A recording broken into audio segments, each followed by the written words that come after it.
ஜனாதிபதி அவர்கள் 22வது அரசியலமைப்பு திருத்தச் சட்டத்தை அவசரமாக வர்த்தமானி வெளியிட்டிருக்கார்.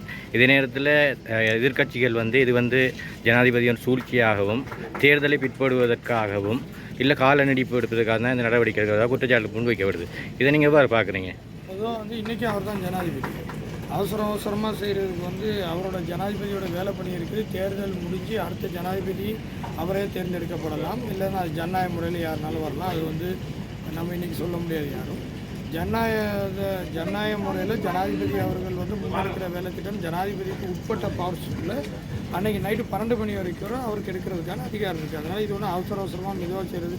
அவர் ஜனாதிபதியாக போன வாரம் இல்லை, இப்போ அவசரமாக செய்கிறது. அவர் ஜனாதிபதியாக கிட்டத்தட்ட 1.5 வருஷத்துக்கு மேலே ஆச்சு. அதனால் படிப்படியாக ஒவ்வொரு மாதத்தில் என்ன வேலை திட்டம் எடுக்கணுங்கிறது ஜனாதிபதி பிளான் பண்ணியிருப்பார். அந்தபடி அந்த வேலை திட்டங்கள் அவர் முன்னெடுக்கிறார். இப்போ தேர்தலோடு அறிவிக்கப்பட்ட போது தான் இந்த 22வது திருத்தச் சட்டத்தை கையில் எடுத்துருக்காரு. தேர்தல் அறிவிக்கப்பட்டிருக்காருன்னு சொல்லி யாரும் சாப்பிடாமல் இருக்கிறாங்களா, தூங்கலாமல் இருக்கிறாங்களா, இல்லை யாரும் அரசாங்க வேலை திட்டங்கள் முன்னெடுக்காங்களா, இல்லை பார்லிமெண்ட் தான் நடக்காமல் இருக்குதா? தேர்தல் அறிவிக்கப்பட்டது மக்கள் போய் வாக்களிக்கிறது. அரசாங்க வேலை திட்டங்களையும் அரசாங்க பணிகளையும் முன்னெடுக்கிறது யாரும் நீங்கள் இப்போயே செய்கிறீங்க, நாளைக்கு செய்யுங்க, நாளான்னைக்கு செய்யுங்கன்னு சொல்லி கொடுக்குறதுக்கு யாருக்கும் அந்த சஜஷன் கொடுக்குறதுக்கு அந்த இது கிடையாது. அதனால தான் ஜனாதிபதிக்கு அந்த அதிகாரம் கொடுத்துருக்காங்க. அவர் முடிவு பண்ணுறதுக்கு எப்போ செய்கிறது அந்த அதிகாரப்படி அவர் தேவையான நேரத்தில் தேவையான வேலையை முன்னெடுக்கும். இன்றைய மட்டக்களப்பு மாவட்டத்தில் அதிகளவான வைத்தியர்கள் தனியார் வைத்தியத்துறையை நாடி செல்வதால் மக்கள் பாரிய சிரமத்தை மேற்கொள்வதாக குற்றச்சாட்டு முன்வைக்கப்படுது. நீங்கள் ஒரு கிழக்கு மாநில ஆளுநர் என்ற ரீதியில் இதுக்கு நடவடிக்கை என்ன? வைத்தியர்களுக்கு கிடைக்கிற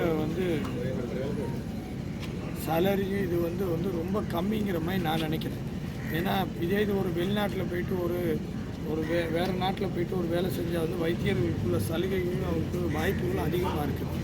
இலங்கையை பொறுத்த வரைக்கும் இது ஒரு பின்தங்கின ஒரு நாடுங்கிற மாதிரி இதனால வைத்தியர்களுக்குள்ள சலுகைகள் இன்னும் அதிகரிக்கணும். இது சம்மந்தமாக நான் ரமேஷ் பத்திரன் அமைச்சர் அவர்களில் பட்டிக்குள்ள வந்திருந்தப்போ பேசியிருந்தேன். எதிர்காலத்துலேயும் அவர்கிட்ட பேசுகிறேன்.